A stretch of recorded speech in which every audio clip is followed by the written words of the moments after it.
Hello and welcome to 10-Minute Tabletop. My name's Devin. And I'm Darren. And this is 10-Minute Tabletop, where we cover the biggest news in tabletop gaming in 10 minutes or less so you can get back to playing the game.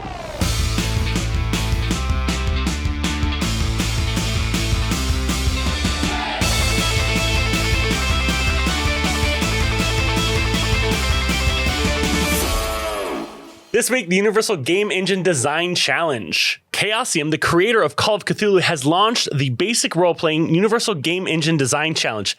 That's a mouthful. Inviting tabletop roleplay game designers worldwide to showcase their creativity.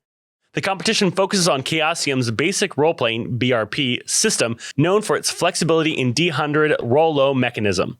Participants are encouraged to submit original game concepts using the BRP engine with a chance to win cash prizes and support for their game's development. Yeah, so the BRP Design Challenge offers a platform for emerging creators to bring their TTRPG projects to life. The participants must outline the game production budget and explain how the prize money will contribute to the aspects of the game like artwork, writing, editing, and marketing. It kind of sounds like, TTRPG Shark Tank, but it's better because Chaosium has emphasized that entrants will retain full rights to their work, ensuring creative ownership and control.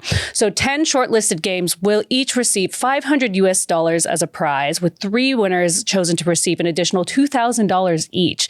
And a Player's Choice Award will be determined by public vote, which will get an extra $500. So winners and shortlisted participants will also receive custom award logos and trophies, and Chaosium plans to continue promoting these games as they progress towards publication. Why is this important? Well, one, this is one of the first contests I've seen in a long time that is done right.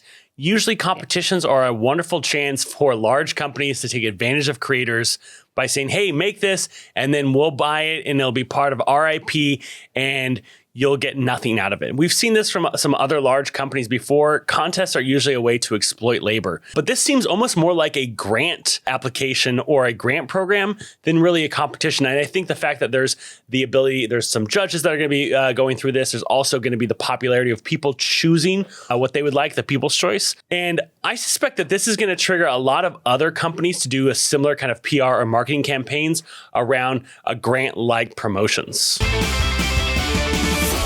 Hey, thanks so much for listening to 10-Minute Tabletop. I want to tell you a little bit about our sponsor, StartPlaying.games. StartPlaying.games is the largest platform for finding games, groups, and game masters. You can browse their sites through hundreds of different game masters, thousands of different games, all happening whenever you want to play. You can filter by the time and the day you want to play. You can even read reviews around game masters so you can find the one that is the right playstyle for you. You can find everything from Dungeons and Dragons to Pathfinder, Monster of the Week, Cyberpunk Red, Vampire the Masquerade, Mouse Guard, Mothership. There's so many. There's so many games. So head over to startplaying.games today and find your game, your group, your game master. Next up, we have NASA reveals its own TTRPG, The Lost Universe. So yes, NASA, as in NASA, the space agency in the USA, surprised the TTRPG world with its own game this week called The Lost Universe. The 44-page PDF is said to be easily adaptable to any TTRPG system. It's free and you can download it from the NASA website. The premise is that researchers are disappearing while the Hubble Space Telescope's construction is erased from history. The adventurers band together to solve the cosmic mystery, while also learning about the science at play behind our understanding of space. That sounds fun. Why is this important? This is another tie-in of mainstream adoption of tabletop role-playing games. NASA, this huge government agency, it's like the same but the reverse of when Wendy's released a tabletop RPG, because Wendy's is this conglomerate, right? And NASA is funded by our taxes. NASA is the government's space exploration program.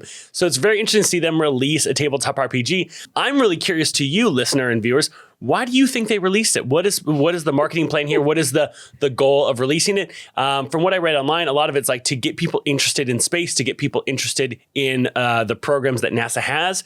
It would be very interesting if we see more things like this, like LinkedIn's hey, this is the LinkedIn tabletop RPG. It just seems to be another entryway into whatever IP or property or company is trying to get people interested in them. Hey, remember last week, listeners, and we said, what collab, what partnership do you think TTRPG will be next? Did you guess a government agency? Well, I mean, here's the thing, right? It's an original though, right? They didn't partner with anyone. Okay, true. So we still get some time. But maybe the IRS is going to partner up with someone to release their own tabletop RPG. The collab we've all been waiting for. Our next story is Arkham Horror, the tabletop role-playing game. The Arkham Horror card game is spinning off into a tabletop RPG from Edge Studios and Asmodee. It will be called Arkham Horror, the role-playing game, and will release with a starter set in August. The creators seem to bet on going for a more simple approach than the very successful, similarly themed Call of Cthulhu. Dicebreaker reports that it will use a D6 pool system called the Dynamic Pool System. Demo games will be taking place at Gen Con alongside the official launch of the game. While there is no public sales data around the Arkham Horror board game, the thousands of reviews on Board Game Geek, the dozen or so expansions, and the retail availability does speak to a healthy popularity. And this isn't the first time the board game spun off a new game. In 2016, the Arkham Horror launched a wildly popular card game. Yeah, but why is this important? With Candela Obscura and Call of Cthulhu and Vaesen all gaining in popularity, this feels like a great sign for the horror TTRPG players. It's also another exciting adaptation for a board game that's moving in the tabletop RPG space. I would expect to see a number of other board games from their catalog make the leap into tabletop RPGs. You like horror games? You're in luck! Get 'em! And our last story, a new D&D novel, The Fallbacks, Bound for Ruin, redefines adventuring parties. New York Times bestselling author Jolly Johnson introduces The Fallbacks, Bound for Ruin, a novel set to release next week, showcasing a unique take on adventuring parties in Dungeons & Dragons. Jolly Johnson has penned a number of D&D novels and also wrote the movie novel adaptation. Yeah, why is this important? This is WotC trying to create the glory of their old series from R.A. Salvatore. The Legends of Drizzt series was one of their best-selling books outside of Dragonlance, which was also incredibly popular. And there's a lot of talk of like, oh, we would love to adapt this into a TV show, but the Legends of Drizzt talks a lot about some of D&D's more problematic past with the fact that Drow are an implicitly evil race of elves. And as they've tried to move away from that, and they've tried to move away from the elves are all black, they're now kind of purple, pale.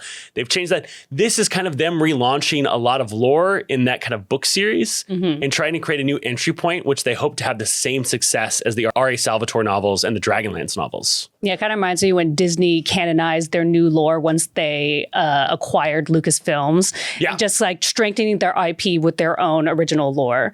I think my favorite thing about how Star Wars did that is they said, these are all legends. These are like stories you'd hear in a cantina. They might have 20%, 30%, 50% truth in them, but they're a legend rather than actual canon, which is a great way to like sell that idea of like, they could have happened, they could not have happened. Yeah, and I think that would lend itself really well, actually, to the D&D universe, like Tales in the Tavern, you know what I mean? Yeah, like, right. The R.A. Salvatore novels are fantastic. I loved reading all of them. It was one of my first introductions to the lore of D&D outside of playing at the table. But I'm really excited to see how this book does. Jolly Johnson is like, she loves writing D&D. She's run a bunch of Forgotten Realms novel, but this really is kind of what seems to be like a fresh approach to the D&D novel series. Yeah, for sure.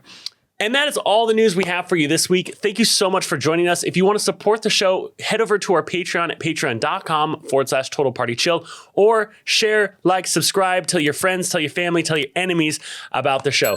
Thank you so much, and we'll see you next week. Bye. Bye.